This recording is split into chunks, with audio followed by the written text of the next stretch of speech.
Greetings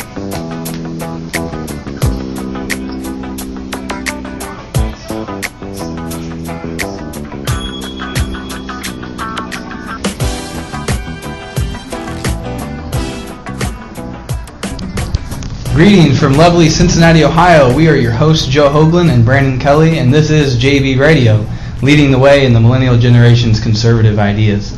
Today we're going to do a special segment. We are going to be addressing someone's question, and it has to do with politics as well as Christianity. And I'll just go ahead and read the question. This isn't going to be a long segment, but we wanted to discuss this because it's pretty complex, and so here it is. Based on some of the things in the gospel, would a person assume that Christians would support capitalism or socialism? So this person was asking this question because he prefaced it with, if someone read the Bible conservatively, as in hermeneutically accurate, right, would they come to a conclusion that they would be a socialist or a capitalist?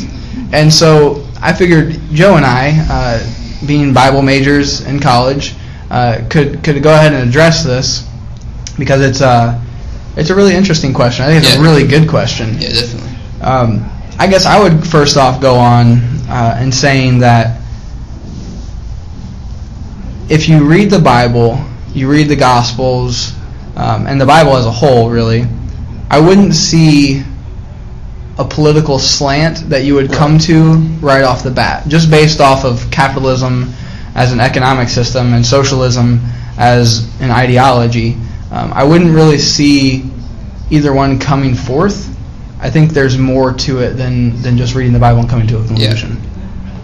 I think, when you look at how communal the early church was, and that's something where they advocated that among themselves. And I don't see, obviously, we don't have everything that they did, but I don't see obvious political abdication in that time to start with. It was just Rome. But I don't think Jesus would be for anybody saying, "Oh, capitalism's a Christian way" or "socialism's a Christian way." I think, and among the Christian community, we probably should look more socialist inside our Christian brothers and sisters. But I don't know. I don't think that floods to the outside.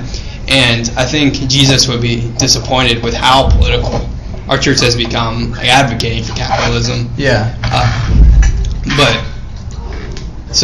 That's where I stand on that issue. Well, see, that's a very interesting distinction, because that's where we get into trouble, because within the church we see in Acts where they were sharing things together and they were selling things for the common good, giving to the poor, things like that. Well, in a socialist system, that all happens from the government. It's not happening from people's decisions to actually do that. So I guess as an taking care of the poor and helping people where there is need, that's a good thing. But socialism is all about having a central power that takes away the people who have more and gives it to the people who have less, so that everybody has the same.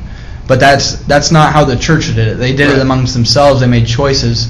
So I guess you could see the freedom that capitalism brings on, because you can't really have a capitalistic economy without freedom. Yeah. You want less regulation so the capitalistic economy can work.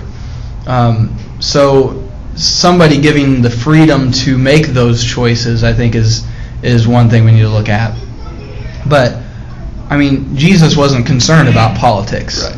He wasn't. He advocated for the poor from people's individual lives. Yeah. For them to do that. Yeah, that's and I guess if you're under a government that's providing for poor people, I think it's kind of distant to say that's a bad thing. A lot of times a pure capitalist system neglects its poor, and I think, but I don't think, I don't think pure capitalism is actually an ideology that anybody's going to try anymore. We're more of we probably lean almost 60-40 capitalism and socialism. Yeah. But I don't think the government setting up programs to help the poor is necessarily a bad thing, and I think Christians being vocal, so vocal politically, against that stuff is probably not the right direction to go. Right, and see, here's the thing: the church was being the church in Acts, where they were sharing amongst themselves. So, honestly, if the church has continued over those years to continue to do that, we wouldn't have people in need as much. People would be taken care of more and more, and the idea of government taking care of those needs wouldn't have been even brought up. Right. So, I mean, you don't see the Roman government taking care of the poor. Yeah. You see the church taking care of the poor in the New Testament. Mm-hmm. And I think that's how Jesus set out to do in the first place. So, to get back to the question, would a person assume that Christians would support capitalism or socialism? I don't really think that's a question that we can ask of the Bible, right, because it's not answering it. Exactly. Yeah, I think it's something that you gotta. I think that's an opinion you gotta form. You know, as a Christian, obviously you take into account everything you believe in, mm-hmm, and then support whichever one you think is best. But I don't think you should look at it as a biblical doctrine. I guess either one is how. Yeah, I agree. So we would love your feedback on that. If you disagree with us, please write us and let us know, and we can continue to address this question, because I think it's a great question. But yeah, with that, we are JB Radio. Joe Hoagland, Brandon Kelly, signing off, and hope you have a great day.